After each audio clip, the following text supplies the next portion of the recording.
So hello again, welcome back to RS Thinks. You join me on this rather grim Friday morning where I'm bringing my Nissan Leaf in for its first service.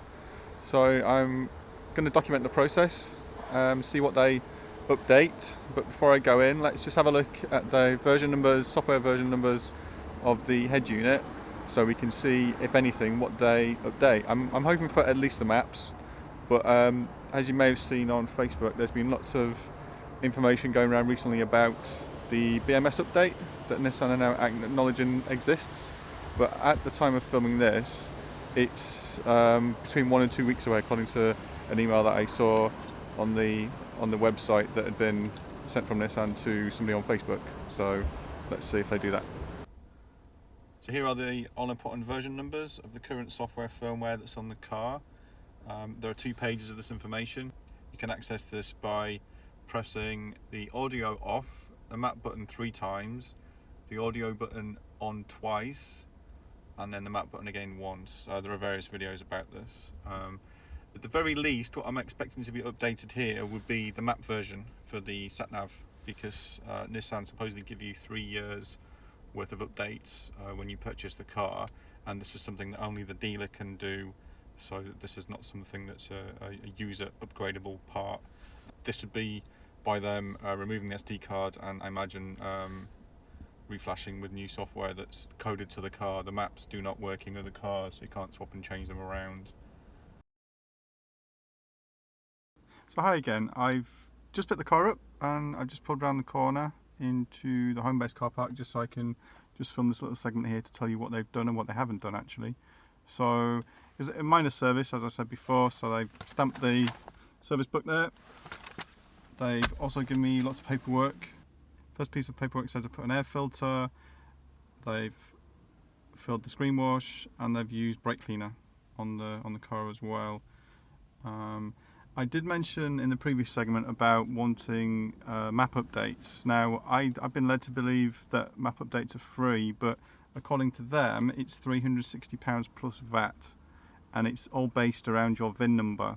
So when they were putting my VIN number into the system, they were looking for a campaign. So at the time of purchase, or at the time of ordering for my car, they're saying that there was no such campaign, so I don't get free map updates. I would need to spend £360 plus VAT for a map update.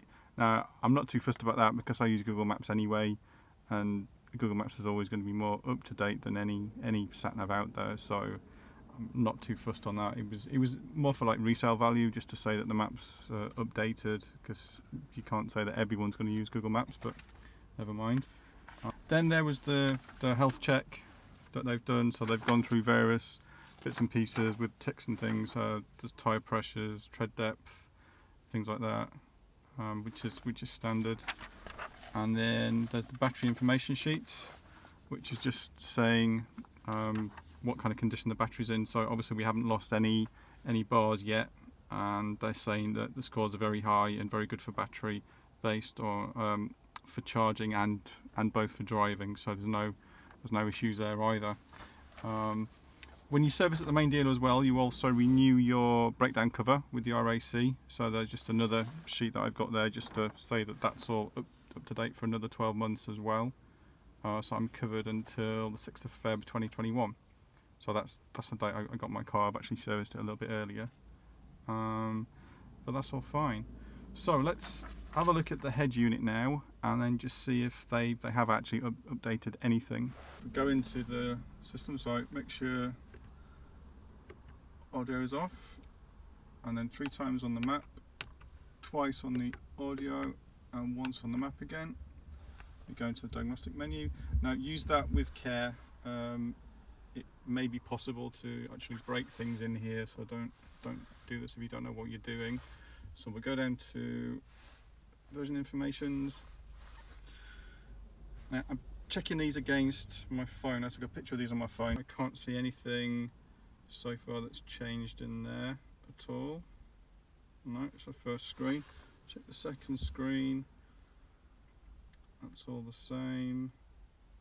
I'm just looking down. Yeah, so nothing has changed that at all.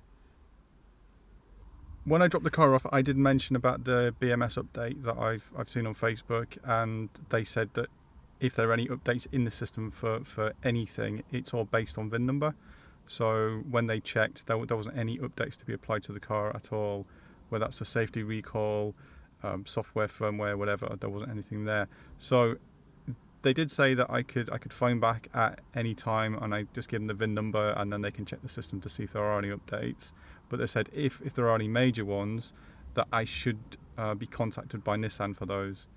So when this BMS update does actually roll out, I would expect a phone call, but I will be kind of looking on Facebook and various forums to see if anyone's got it, because that's probably where the announcement is going to come first. I think I doubt Nissan would contact people about this, because it isn't such a problem that they would probably want to admit it. So I think the source of information when it's available will be from, say, Facebook or a forum or something of that nature. While I was there, I actually met up with the sales guy that sold me my Leaf as well, and I was asking him about the 3.0, if he knew any more about it, if they were going to get one in. And he says that they're probably going to get one in March. He doubts if they're going to do any kind of launch event for it. So like March will be the time that they start hitting the dealers, he said. So the service was £149, and yeah, it's a bit steep for what they don't do. I think £149 for a normal ICE car would be probably the going rate, but there's a lot more for them to check, to do, to tweak, whatever. So I don't know. You pay your money, you get a service, and if anything, you're getting your breakdown cover for the next 12 months or so. So thanks for watching. Please like and subscribe if you haven't already, and you'll get notified of any more videos that I post up again in the future. If you want to be notified, click the notification bell as well. That would help a great deal. So thank you, and see you next time.